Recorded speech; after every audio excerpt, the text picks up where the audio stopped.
The founding principle of blockchain technology and its most valuable attribute has and should always be focused on realizing true decentralization. Completely eradicating the need for trusted parties and providing ultimate transparency is the direct antidote to corruption that has found itself deeply ingrained in all major centralized systems. Blockchains who, in their development, are choosing to compromise on decentralization should raise many questions surrounding their motives, design choices, and chances at capturing the influx of users when mass adoption occurs, as the compromise on decentralization takes away the entire value proposition public blockchains are intended to offer in the first place. The blockchain trilemma is named accordingly, not because it's easy, but because solving this is hard.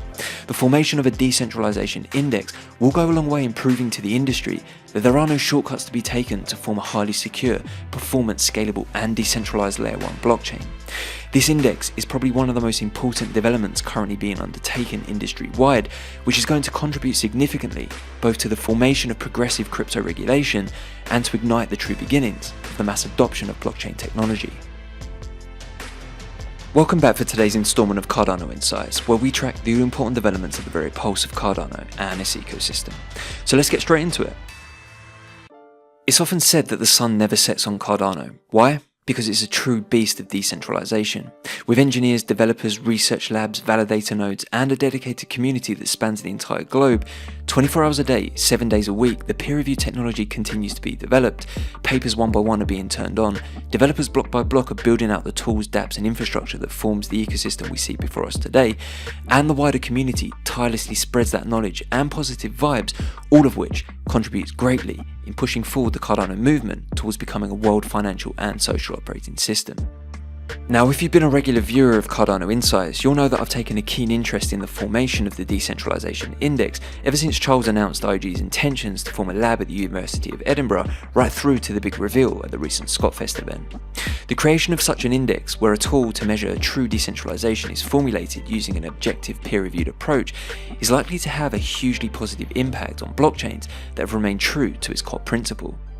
For the blockchains that haven't compromised on decentralization, such an index first and foremost will play a key role in the creation of fair regulation that, rather than hinder, will enhance the blockchain industry, steering us away from the one-size-fits-all approach, and instead can be used for regulators to better understand and correctly categorize blockchains that are sufficiently decentralized to those that are not. In turn, it will also serve as an excellent educational tool to aid consumers in their research efforts.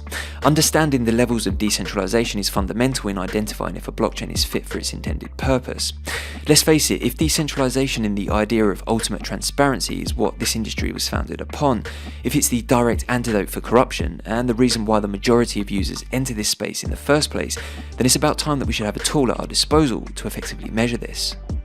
So with this in mind, if the Decentralization Index is successful in supporting the progression of fair regulation and serves as a tool for the average user to make informed decisions about the blockchains they decide to interact with, then this in itself is a recipe to ignite further adoption and on a much wider scale. If the premise of this industry is built on claims of decentralization and the creation of such an index progresses both regulation and user education, then it seems natural that governments, institutions, and big businesses alike will also gravitate towards those blockchains that appear on the higher end of the scale rather than the ones who fall short in this respect. But before we get our hands on the EDI, or whichever index becomes the industry recognized one for measuring decentralization, and understand how Cardano scores overall, there are a number of metrics we can use to compare blockchains and build a better understanding of the levels of decentralization in comparison to each other. Over the weekend, doctor turned blockchain enthusiast Suraj, who has featured now a few times on Cardano Insights with his excellent analysis, published a brilliant thread on decentralization, breaking down the real metrics when comparing the Cardano and Ethereum blockchains. This thread provided some compelling reasons why Cardano is indeed the most decentralized proof-of-stake blockchain in the entire space, and already way ahead of Ethereum in this respect.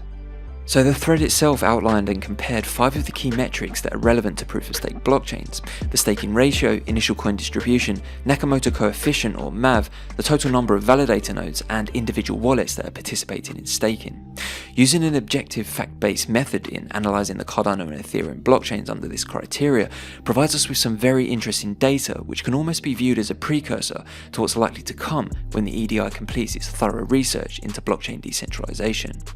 Rather than the constant garbage we see published about Cardano in Clown World, it's subjective fact-based analysis like this that should be making all the headlines.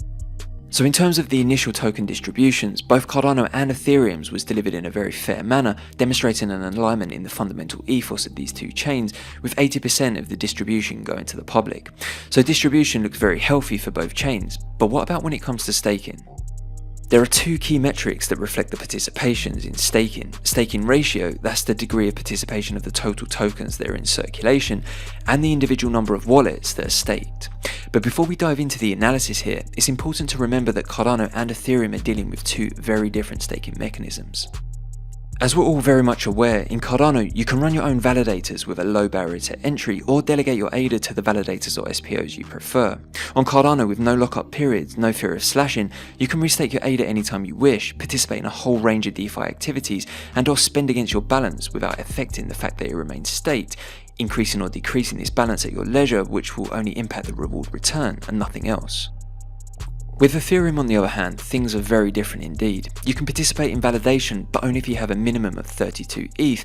Otherwise, you have to depend upon centralized permissioned staking providers like Lido, Coinbase or Kraken to earn a yield.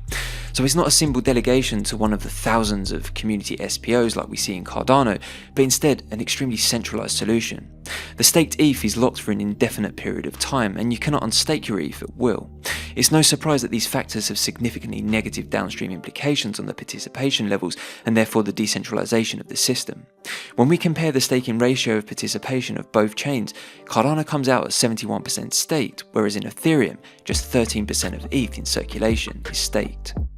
Next, we look at the individual wallets that are participating in staking. The comparison has been made between the total individual staked wallets on Cardano and the total number of unique depositors in Ethereum.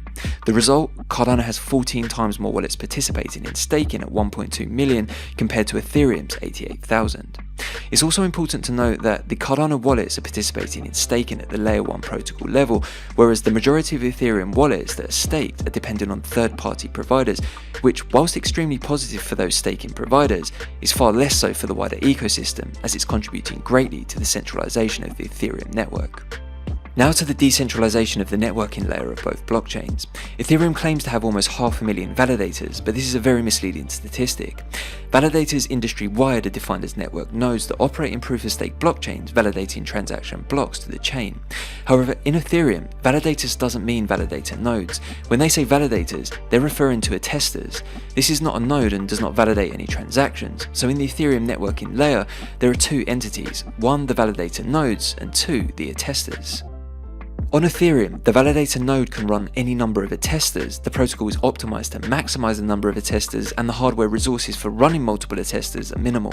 So much so, there could be 1,000 attesters behind a single Ethereum node.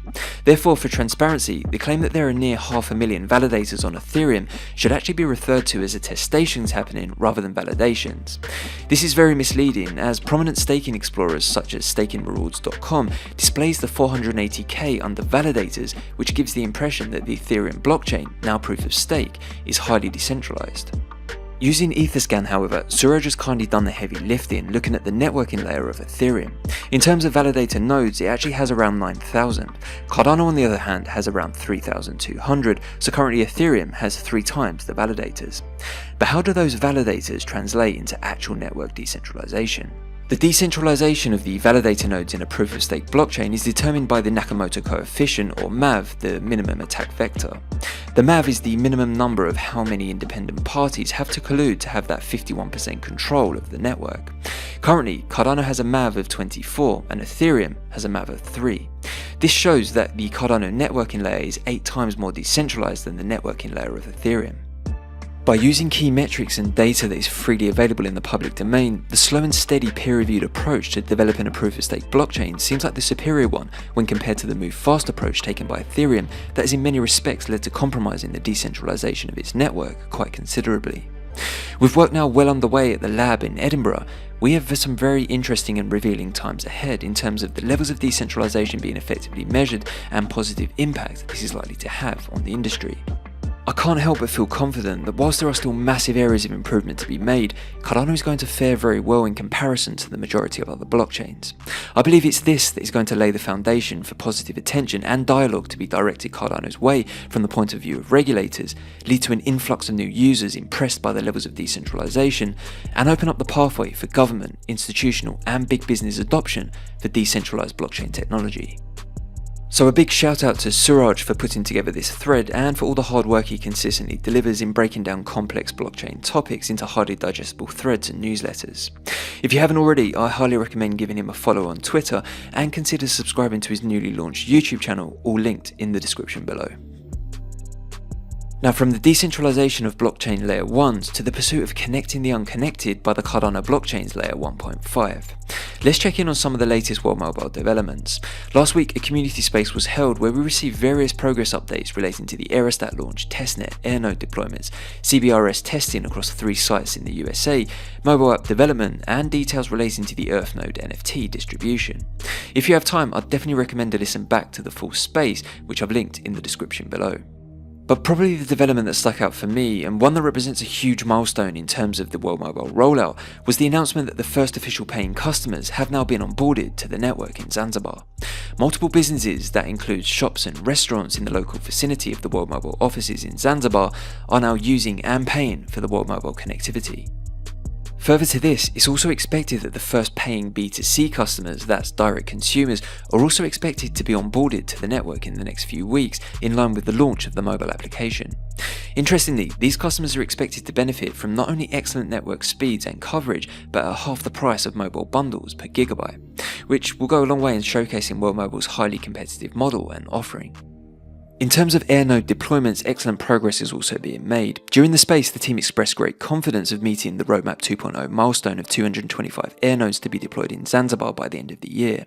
Over the course of the few days that followed, we've seen the number rise from 153 to 168 Airnodes that are now in operation. More Airnodes means more coverage and, importantly, more user activity, of which we've also seen a nice increase of unique daily users, which surpassed 19k for the first time. A fantastic representation of real-world utility being realised through World Mobile and blockchain technology. Now, with all these great developments happening as the rollout of the World Mobile roadmap continues, it's no doubt that the majority of the community above all is most excited for the first Aerostat launch. We've been tracking the progress here closely, and it seems like with most events that throughout history have set a precedence, it was never going to be plain sailing in terms of being granted clearance by the authorities in Tanzania. As you can imagine, like with most governments, there's a lot of process, procedures and red tape that needs to be satisfied completely before something as significant as an Aerostat launch can take place. With this in mind, during the community call, expectations were managed in terms of the viability of a December launch. James Tagg discussed the logistics surrounding the imminent event. He explained once commercial go-ahead from the government departments in Tanzania is received, they need 10 days for travel arrangements, thus getting the entire team responsible to the location. Further to this, they need about 5 days to a week to prep the physics, for example inflating the aerostat carefully, connecting the network and carrying out various testing procedures. Once this is achieved, they will give themselves a week of spare time to ensure all the necessary preparations are checked off, and it's at this point that they'll begin inviting various people to come and visit the site directly for that all-important launch.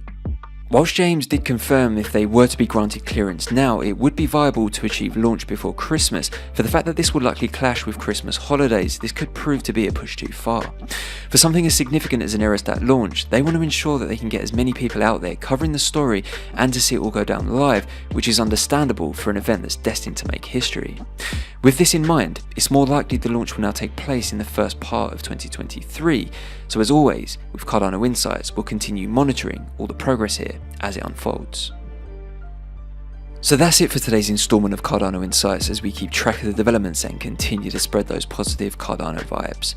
If you found value in the content and want to help Sapien achieve more decentralization in the distribution of his subscription base, then please be sure to comment, share, like, subscribe and hit that notification bell, which is the best way you can help support the channel.